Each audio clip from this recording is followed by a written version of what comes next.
Namaste, and welcome to today's session. So, I think let's start with a sitting practice, and then we will see what today's session is about or how it unfolds. I have something in mind to talk about, but I don't know by the end of sitting practice whether I'll talk about that or something else. So we'll see how it goes. So sit comfortably wherever you are and just be comfortable in whatever position you are in. You don't have to be very stiff. Just be relaxed and easy, and yet aware and alert.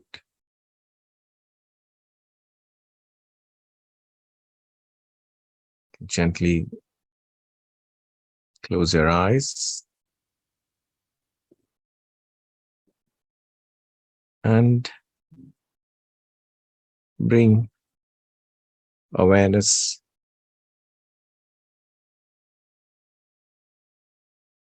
to just life happening in this moment.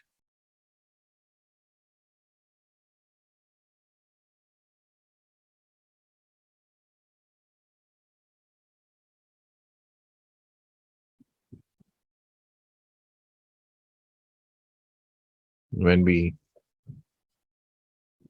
talk of life and when we think of life, the first thing that comes to mind is the process of breathing. Just be aware of this process called breathing, which is going on by itself.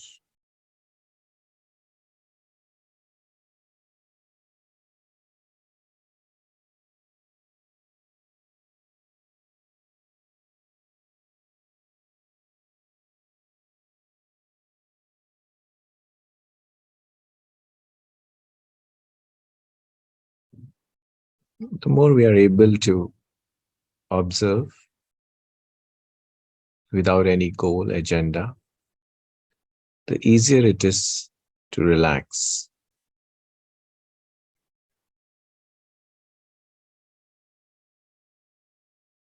It's like we are not interfering with whatever is happening.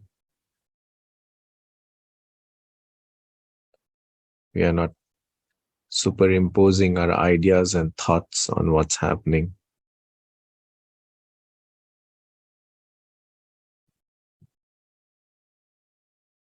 You're simply observing what is happening without any judgments, without any desires,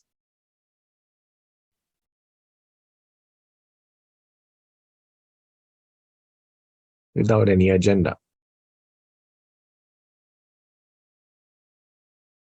Just simply observing.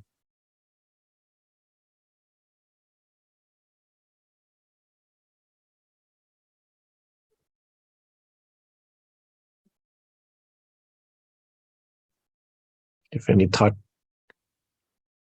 comes, then we observe the thought as well.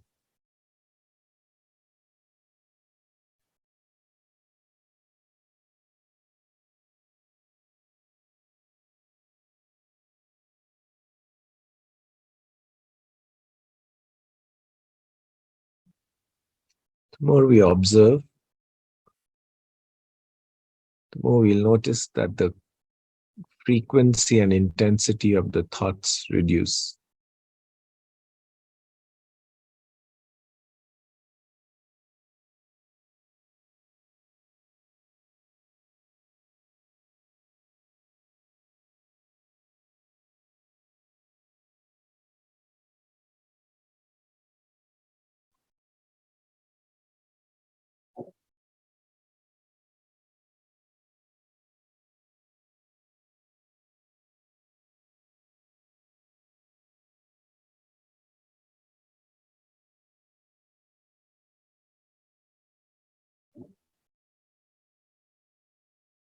Don't fight or resist the thoughts.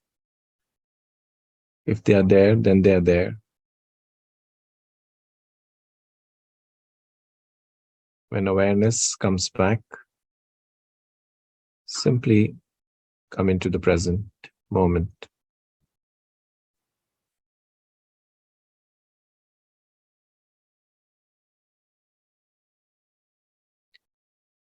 When awareness is lost, that's fine too.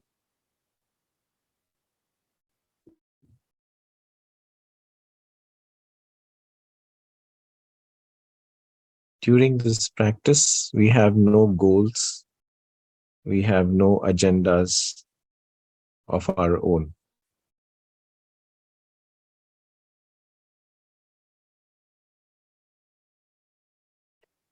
Whatever happens is perfectly fine.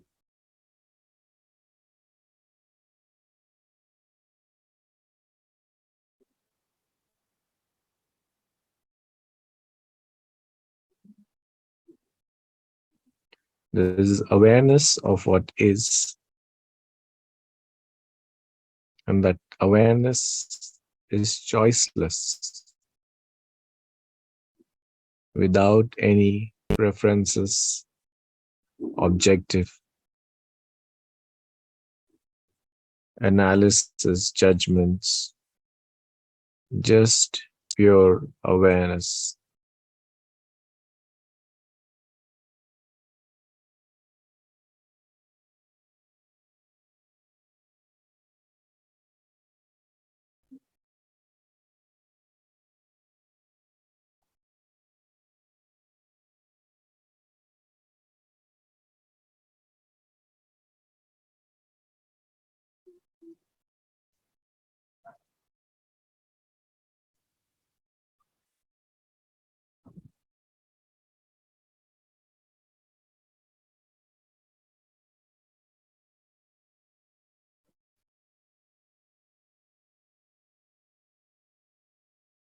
Just include everything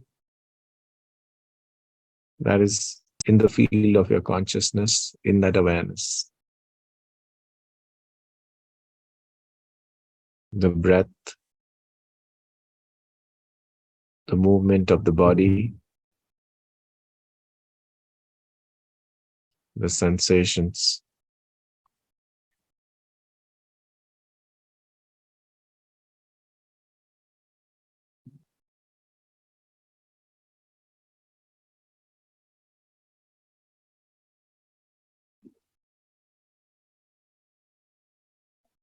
If we are able to surrender our need to control and direct the mind, then it's possible to be in a state of great ease, contentment, serenity, simply aware of what is.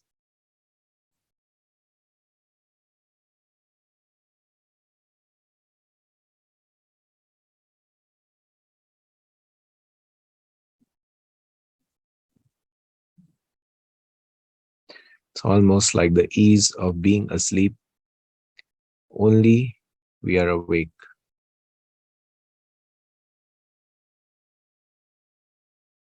In the sleep, the mind has no goals, no agendas, no to-do list.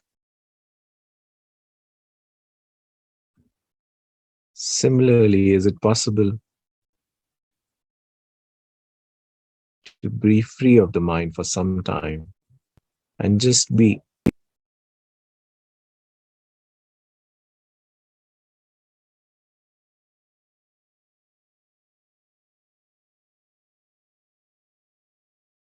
Silent, still,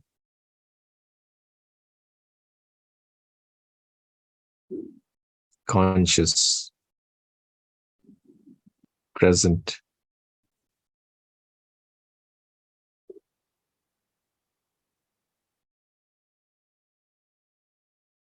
aware.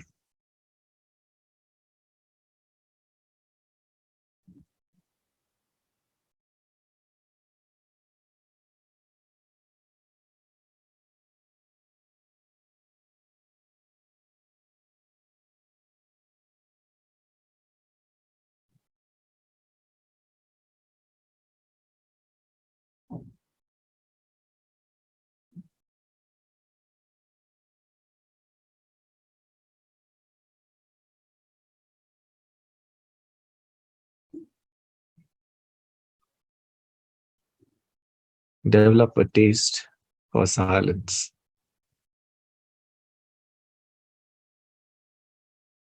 Develop a taste for stillness.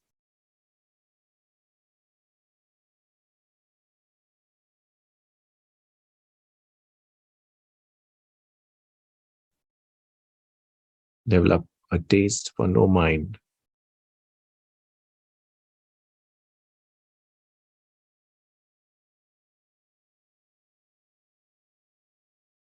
Develop a taste for no goals, no agenda, no purpose. Just being.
Existence, consciousness, bliss.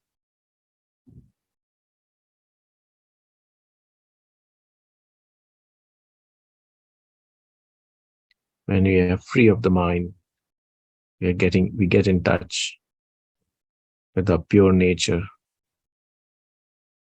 which is existence, consciousness, bliss.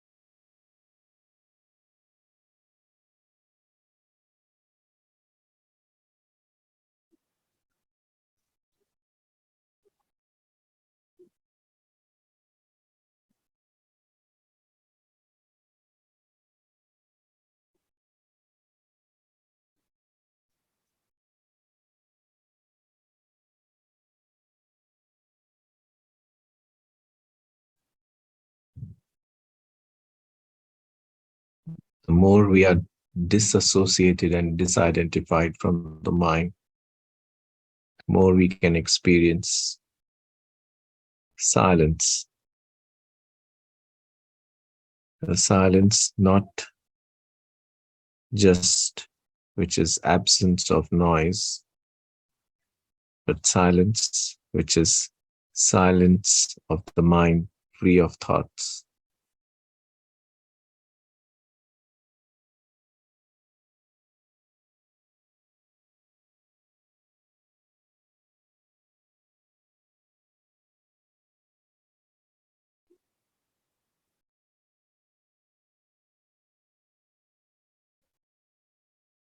Let go, relax, surrender.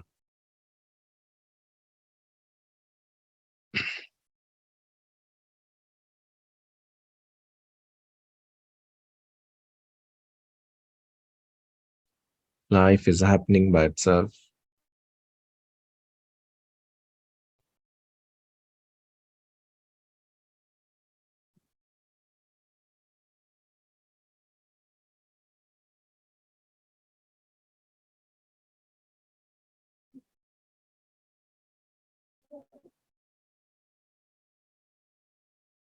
Trust life.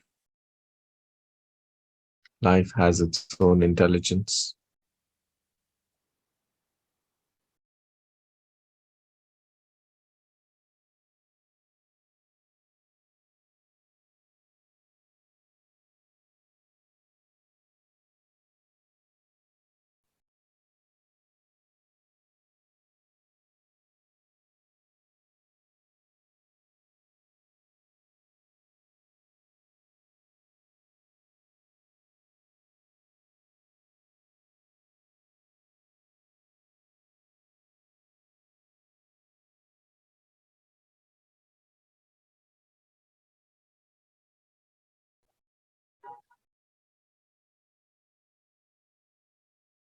In this moment, there's nothing to do. In this moment, there's nothing to become.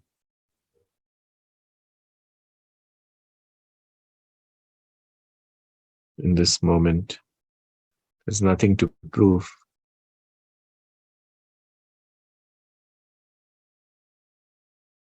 In this moment, there's nothing to achieve.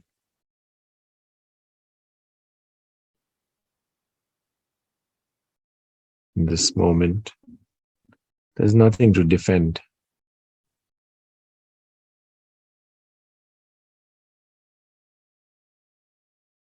In this moment, there's nothing to promote.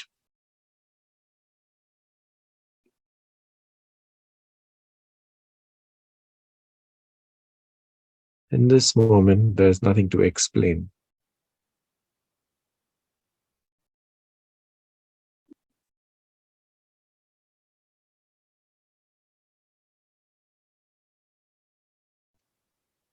In this moment, there's nothing to understand.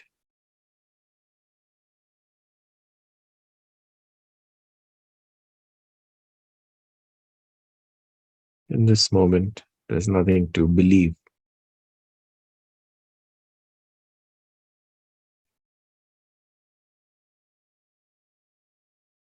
This moment is free of all the functions of the mind. It simply is. There's no past, there's no future, there's no memory, there's no imagination, there's no reasoning, there's no justification. This moment simply is.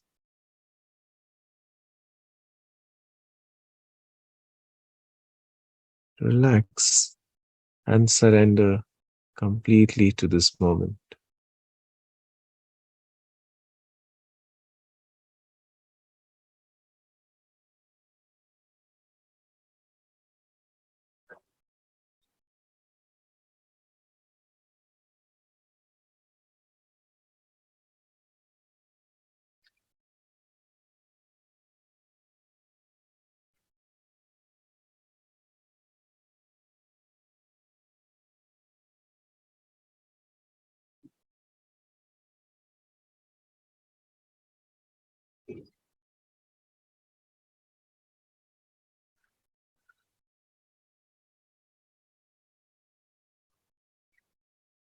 Remember, even after we come out of the sitting practice,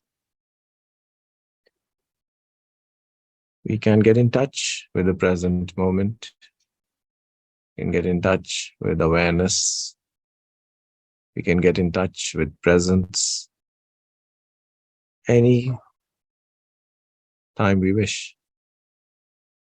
All we need to do is take a small pause and bring our attention into presence, into awareness. The more we do that, the more we are in touch with life and the intuitive intelligence of life.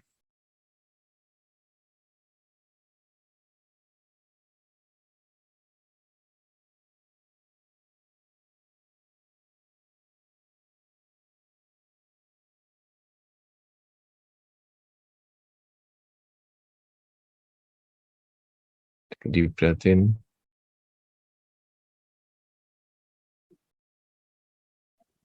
and exhale.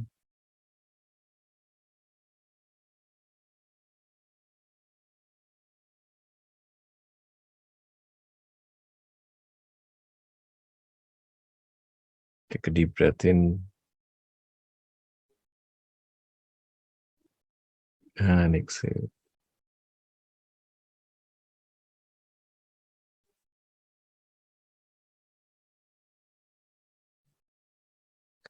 Slowly and gently, at your own time, at your own pace, as and when you feel like it, you can gradually rub your palms and cup your eyes.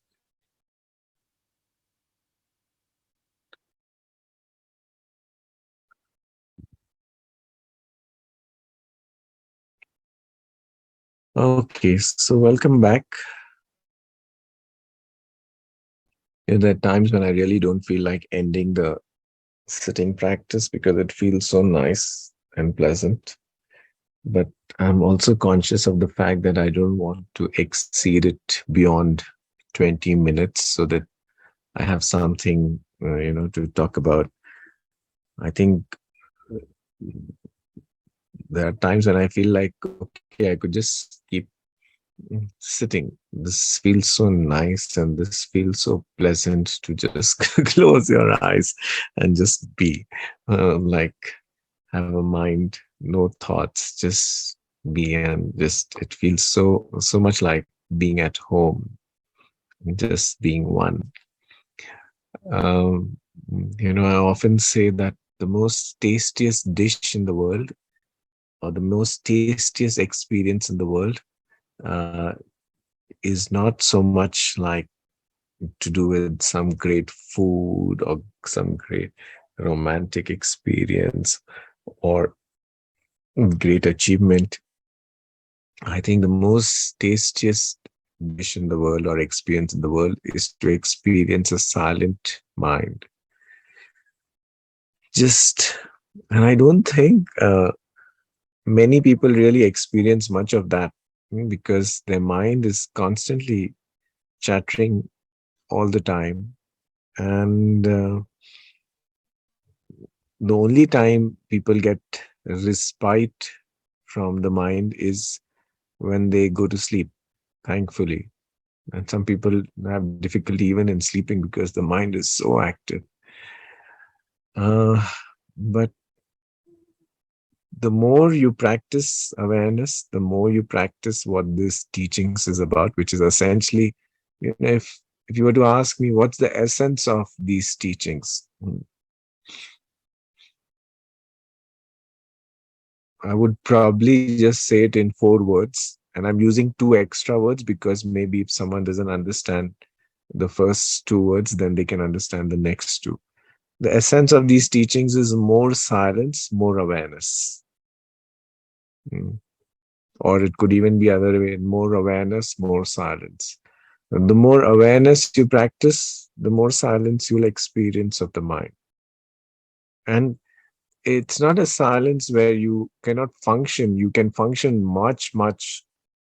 It's not even efficiently is the wrong word.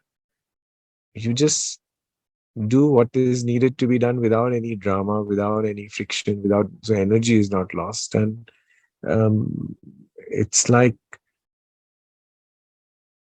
there's a Zen quote: before enlightenment, chopping wood, fetching water; after enlightenment, chopping wood, fetching water. So enlightenment is, of course, a very big and heavy word.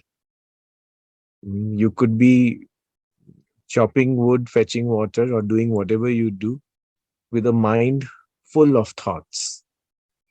And you could be doing the same thing, chopping wood, fetching water, with the mind free of thoughts. I often say that you can have a cup of tea as a person, or you can have a cup of tea as silence. You can go for a walk as a person, you can go for a walk as silence. You can have your food as a person, or you can have your food as silence. Now, what do I mean by that?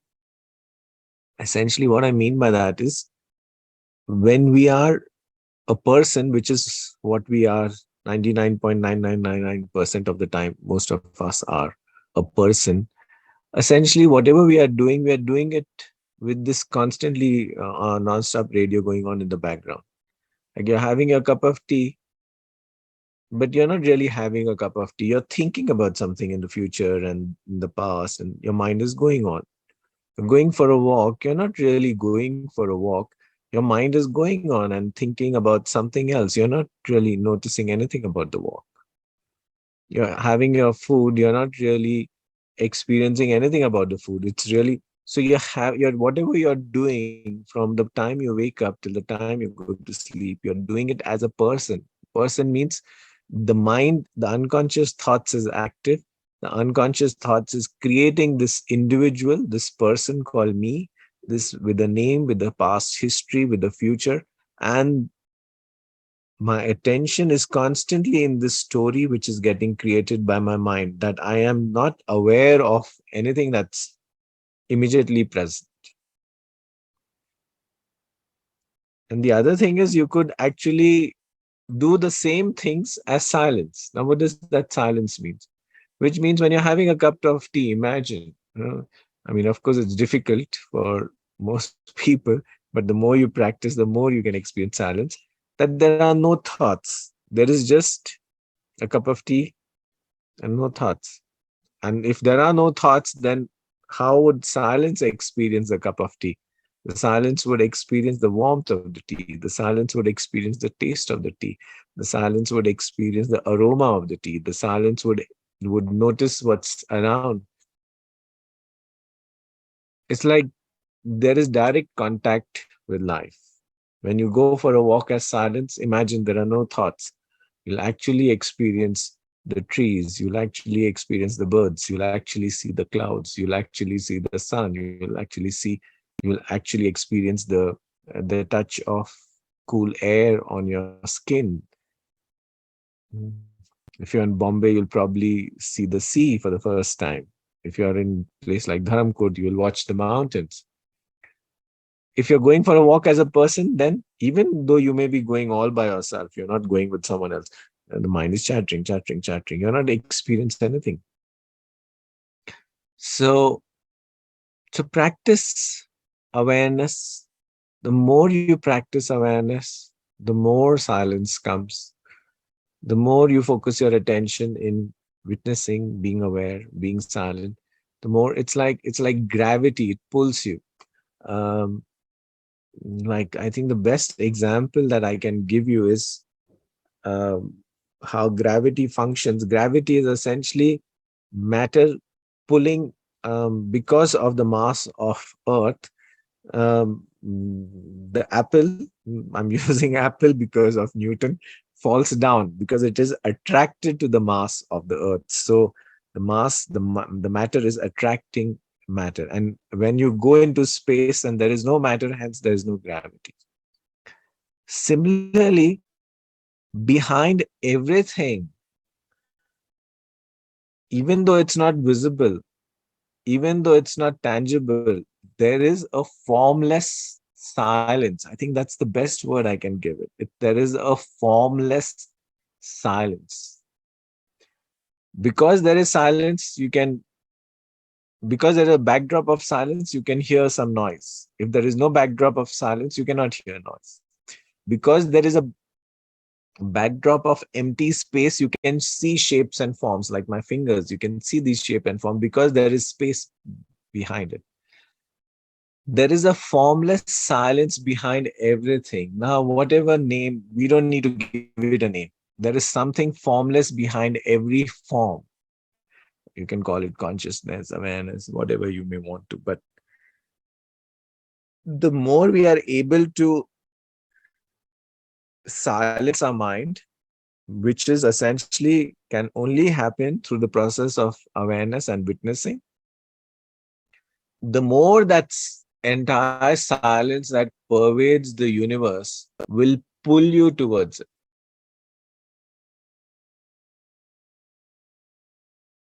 And or another way of putting it is that formless silence that pervades the universe, you'll become connected with it. We are right now disconnected with that silence because of the constant mental chatter that is going on in our mind, and which is creating this person with these thoughts and desires and past and memories and futures and this and concepts and ideas and beliefs and notions and whatever. So practice being, practice silence, not just silence of keeping your mouth shut, because even if you do that, this chatter is going on. The practice is the practice of awareness. Um, Try not to lose yourself constantly in unconscious thoughts. Bring awareness back to witnessing, back to awareness, back to presence as often as you can. That's really what the practice is. I'm reminded of this sage Ramana Maharshi of who said, "My primary teaching is silence." So if someone came to him looking for guidance on the path of spirituality, then he would probably just sit quiet and just look at that person, and maybe because his silence was so pervasive, that person's mind would become quiet. And then if someone wanted instruction, then he would like give some instructions, and he would say that, there are three kinds of students. At the most basic level, the student is, he would compare them to uh, what wet wood. Hmm? And how is wet wood? It will take a long time to catch fire. You have to dry the wood first, and then it will catch fire. So these are the students who are at the basic level, who need instructions, who need to be, who need a certain practice. They need to work on their mind, all of that. The second level of students, he would call them as uh, coal. Coal also can catch fire. By catch fire, it's a metaphor for spiritual wisdom, how fast you're able to receive and grasp it.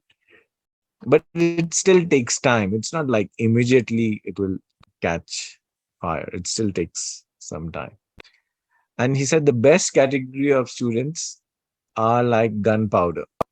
Just a small spark is enough, and then they get it. And for the highest quality of student, you would say my instructions is just silence. Of course, we are using words, we are using concepts, and whatever I'm saying is also a concept. But the best concept is that which rids us, which frees us from all the concepts. That's like the final concept, so to speak. So these spiritual teachings are like the final concept. Like if I were to give metaphor, it's like you use a thorn to remove another thorn, and then you throw both the thorns away. Or you use a, a burning stick to burn all the logs of wood in the funeral pyre. But when all the logs of wood are burning in the funeral pyre, then you throw the one that you use to burn them, also away. Similarly, these teachings are concepts, are words, but these concepts and words have the purpose to free you of all concepts and words. And then when that the job is done, then you don't even need these concepts and words. You don't have to hold on, because the our true nature is silence. And silence doesn't need any concepts and words. It's just silence. It's because we have created so many constructs, so many concepts, so many ideas, that we need to then free ourselves from these concepts and ideas, or at least realize that all that my concepts and ideas essentially stem only from my mind and my thoughts. When there are no thoughts, when there is no mind, then there is still existence, there is still life. Uh, I don't need to have thoughts to live. In fact, life is so much more easier and better without thoughts. Which also brings me to that, often people say that, okay, if there are no thoughts and if there's just silence, then how will I live my life? Hmm. I feel like I will not know what to do. Will I become like going to become like a vegetable of sorts? So, I can answer that in two ways. The first primary way is like like, since you're saying that, I don't know how I will live my life if there are no thoughts. It seems so overwhelming. And can you even choose not to have any thoughts? Mm. Can you say that, okay, I will have no thoughts today? Can you say that I will have no thoughts for one whole minute? Forget about today. We don't even have that choice, because the thinking is an unconscious process which is going on by itself. It is not something. We often say that I am thinking, but really speaking, I am not thinking. The thinking process is happening by itself. The thoughts are creating an illusion that there is a thinker who is thinking, there is a thinker who is making choices, that there is a thinker who is doing. That illusion is happening from thoughts. So if you really say that, I have free will, I have the freedom of choice. And this is a very tricky thing, because if you tell people, no, there is no free will and there is no choice, then there's a lot of argument. And then that gets into discussion. Is there free will? Is there destiny? And all of that stuff. But we won't get into that discussion for this session. But I'll just simply say, if we really have free will, we say we have free will, we have a choice, then exercise that choice, exercise that free will, and say, I will not think.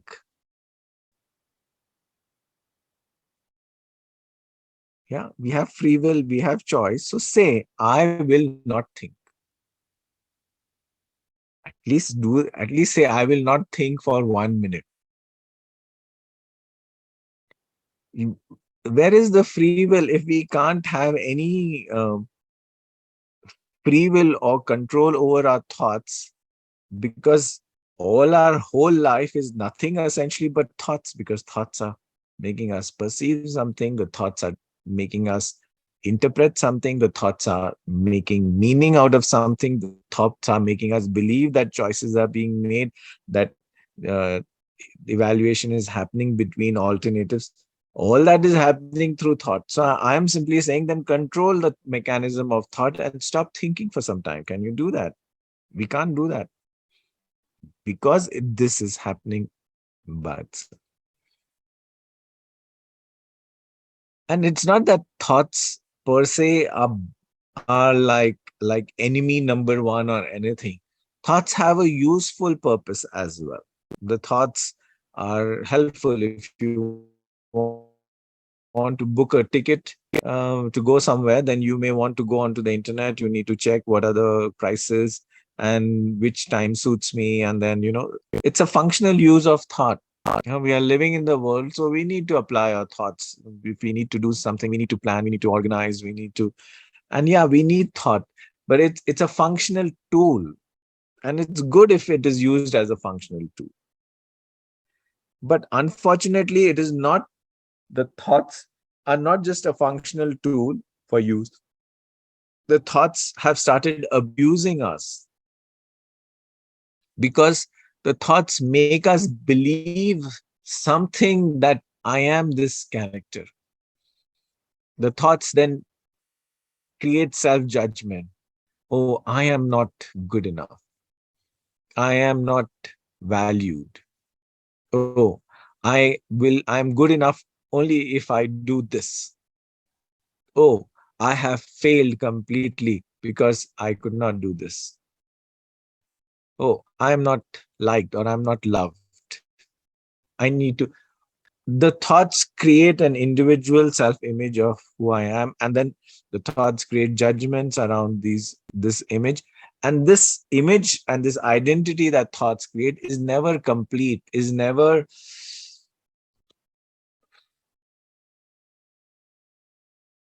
self-sufficient. It is always lacking. Always something is missing in this. And this individual then tries to do something to complete itself, to fulfill itself. then that could be doing some work, trying to achieve something, trying to get the love of others, trying to all those uh, so-called endeavors that we do are more often than not coming from a feeling of insecurity and lack, and that we are trying to fulfill ourselves. Like, and then we also, whatever we do, then we say, okay, this gives me meaning, this gives me purpose. And the whole of human conditioning is that we are so focused towards doing and becoming. Right since our childhood, we are told, come on, study hard, come on, get good marks, come on, come first in class, come on. And that same conditioning, come on, do better than others, come on, become this, come on, become a doctor, become this. The whole of human conditioning is towards doing and becoming. And our whole life purpose, her whole meaning that comes out of only out of doing and becoming. The mind projects some goal in the future and says that, okay, if I do this, then I'll feel fulfilled. Oh, then life is meaningful. Oh, then I am good enough. And there is never any end to that process, because once you get something, then the mind projects something again in the future, then you get something, then again the mind keeps projecting. There's never a time that the mind feels that, okay, now I'm complete. So let me, when I'm complete, let me express myself out of that completion. Let me express myself out of that fullness. Let me express myself out of not the need to prove myself that I'm worthy enough or to be recognized, but simply out of joy and creativity. Because if you really look at existence, you know, whatever you may take in existence, you may take a tree, you may take a flower, you may take a bird, you may take any animal. No one is trying to become something other than what their natural essence is. A rose is not trying to become a lotus. It's not like it didn't go to school and it's like, the market value for rose is very less. The demand for lotuses is more. Lotuses get paid more salary. That is where the career is. So now the rose is busy trying to become a lotus. And now the rose finds meaning and purpose in trying to become a lotus. What does the rose need to do to become a rose? It just needs to be itself. There it has innateness to be a rose. It expresses itself in its natural essence. Its fragrance is that of a rose. It looks like a rose. The color is like a rose. Now I'm using a word rose because just to communicate, but it has its natural essence. It is not trying to become something, neither it's trying to do something. It is simply existing in its natural essence. But we have lost touch with our natural essence because our mind has been hijacked or been culturally conditioned by these two words of constantly doing and becoming, doing and becoming, doing and becoming.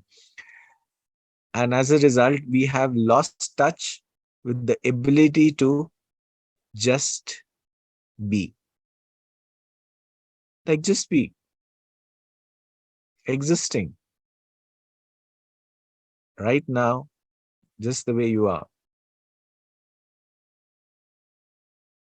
No need to do anything. No need to become anything. Just be.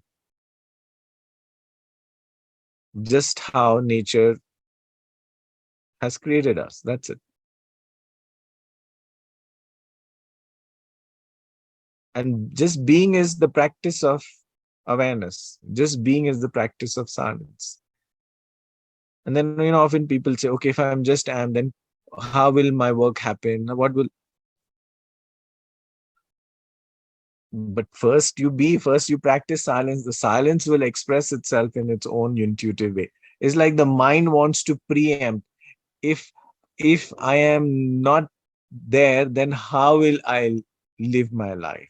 And the mind is saying. Or if there are no thoughts, then how will life get lived? But if you practice silence, and then what has to happen will happen. But the problem is the mind, and the mind is saying, if I am not no longer, then how will life be lived? Life life is anyway getting lived. It's the only the mind is believing I am in charge, I am in control, I have to do something. Without me, nothing will happen.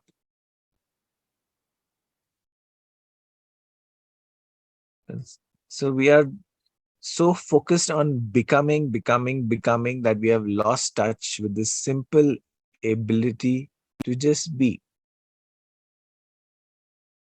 which is nothing that other than come into silence, come into presence, come into awareness.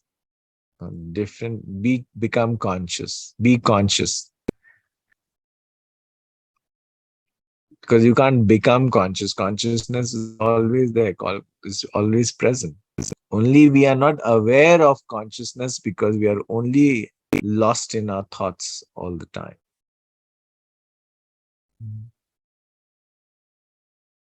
And it's really not so difficult, really speaking. Only it needs a sincere commitment to the practice. But most people, of course, I don't know, either are so lost in their to-do list or things about the world, that this aspect, they feel like, okay, what's the point in just being, just practicing silence or just awareness? But deep down, if you ask anyone, what do you want? Everyone will say, I want peace of mind. Nobody says, I want pieces of mind. Everyone says, I want contentment. I want happiness. But what people are generally looking for, the happiness that they are looking for, is just short term, which is gratification of the mind, either through some sensory experience, or either through achievement, or either through emotional gratification of some kind. It's just a temporary feel good thing, which is what they call as happiness. That's not really the contentment that comes from your own natural essence of being, of silence, of awareness. So if we make this the most important thing in our life, then the practice will happen. And when the practice happens, when we devote our attention to awareness and silence, then silence and awareness will manifest in our life. And along with the silence and awareness will manifest the other things that manifest with silence and awareness, which is peace, which is contentment, which is just the joy of being, which is a sort of an intuitive intelligence which naturally guides, which is immense creativity, which is immense sensitivity, which is a sense of connection with the whole universe. I mean, all of this is part of that silence and awareness. Now, don't start pursuing silence and awareness with the greed that if I pursue, then all of this will happen. Because that's the mind. The mind does not seem to want to do anything without, if there is no goal, or there is no reward, or there's no outcome out of it. So just practice silence and awareness and try to integrate it into your life, and which is not really very difficult. One can just create simple rituals of silence and awareness. Like, okay, if I'm having a cup of my morning cup of tea, I have it consciously in silence and awareness. Like if I'm having my meal, I'll do that in silence. Maybe if I'm going for a walk, I'll do it. Have some periods. Maybe you can even set an alarm, like every 1 hour, every 2 hour, for 2 minutes to practice the pause, come into awareness. You can just watch the body, sensations, the breath. But I think the most vital thing that you can do to bring silence and awareness more into your life is to expose yourself to these teachings of silence and awareness as much as you can, because then this becomes the most predominant voice in your mind. Because otherwise, there are so many conversations happening in mind that this conversation of awareness is never there. So the more you listen to these teachings, the more you're engaging with somebody who is uh, offering these teachings, the more you're engaging with somebody who is a group of people who are interested in these teachings, the more you're strengthening this aspect of your life, which moves you towards your true self of silence and awareness.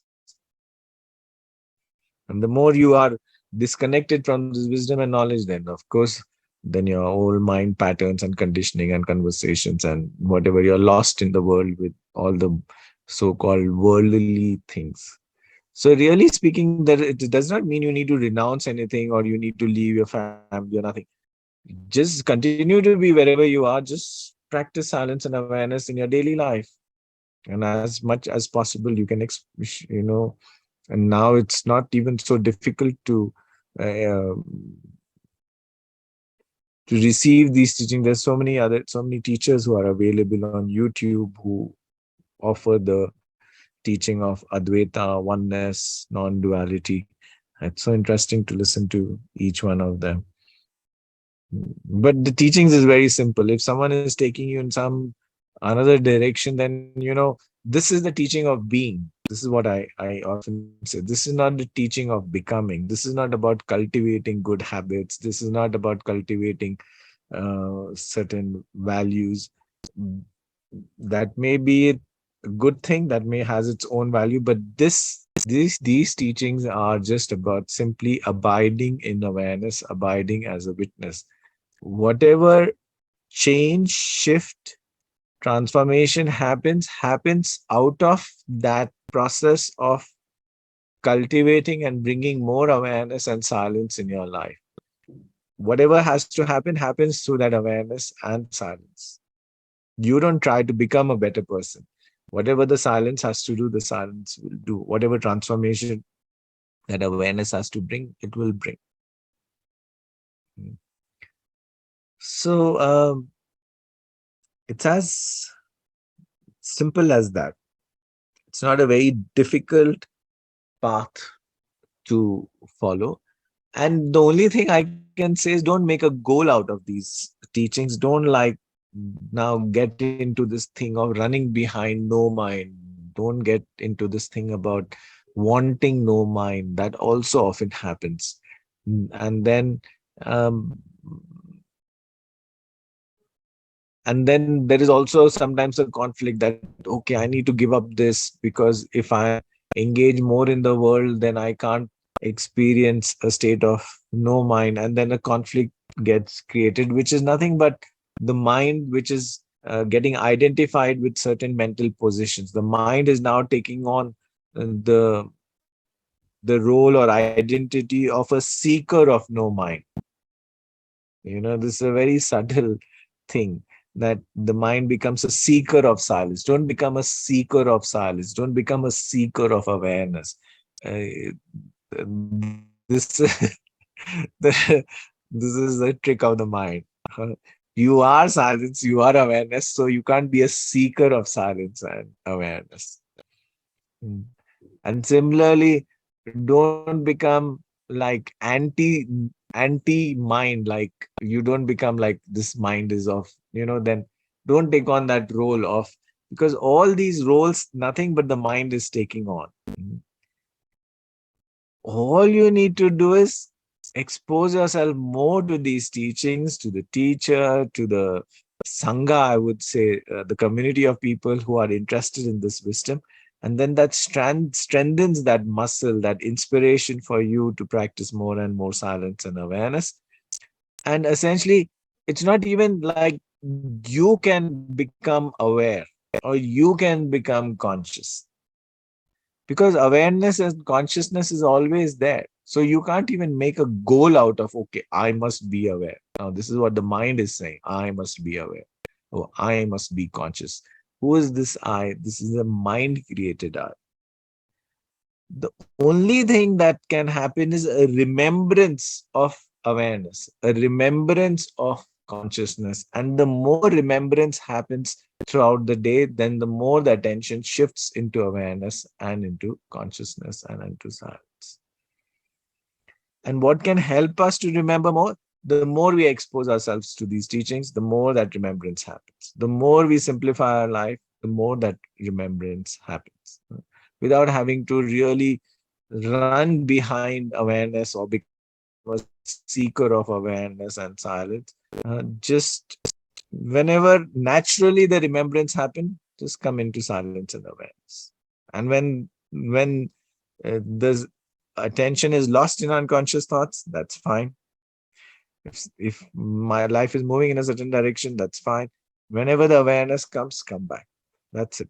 Don't become a seeker of awareness and silence.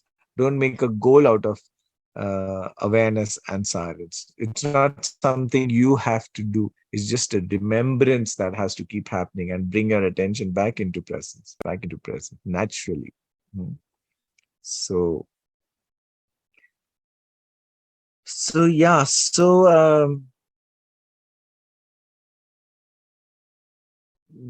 And then do what you need to do. I'm not even saying, like, okay, now you need to give up becoming, now you need to give up doing. It's fine. However you're leading your life, go ahead, lead your life, that's fine. But as far as possible, whenever the remembrance happen, come into presence. Whenever the remembrance happen, come into awareness. As far as possible, listen and expose yourself to these teachings if this is of interest to you. If it is not of interest to you, then why would you even be listening to something like this? Because something in you feels drawn to these teachings, something in you feels drawn to this wisdom, something in you perhaps resonates and sees the truth of this wisdom and the untruth of the mind and the mental stories of the mind. So that's the reason perhaps you're even listening to this. So then just go with that, whatever that quest is, whatever that calling is, towards that is attracting you or pulling you towards this particular wisdom. So that's it. I think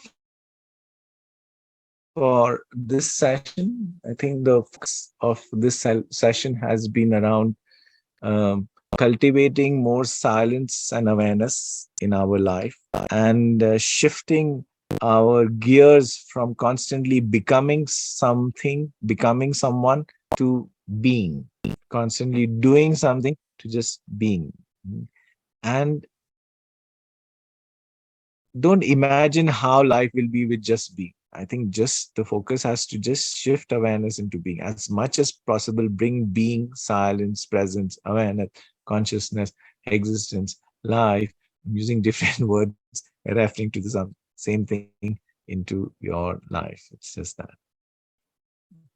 Like, I have like a lovely homestay here, and whenever I go out of my homestay and I walk across the building, and I have to uh, get sometimes a broom or sometimes a mop to clean my room. I don't know, naturally I have tuned myself. Whenever I'm going to fetch the broom and the mop, my mind, I practice silence. And when I come back, I'm practicing silence. I don't know, that's become a ritual. I'm just giving one example. It's just become a ritual. So create these rituals. Whenever I do this, I'll practice silence. Whenever I do this, I'll practice silence. And the more you practice, the more you'll feel the joy and the inner bliss, harmony of just being in silence. And silence means, of course, not talking also, but also not chattering. The mind is not chattering. Okay, so with that, we end today's session. We'll end it with a small prayer. You can close your eyes if you wish, join your palms in Namaste. My dear higher self, help me to shift my existence from constantly doing, becoming, to just being.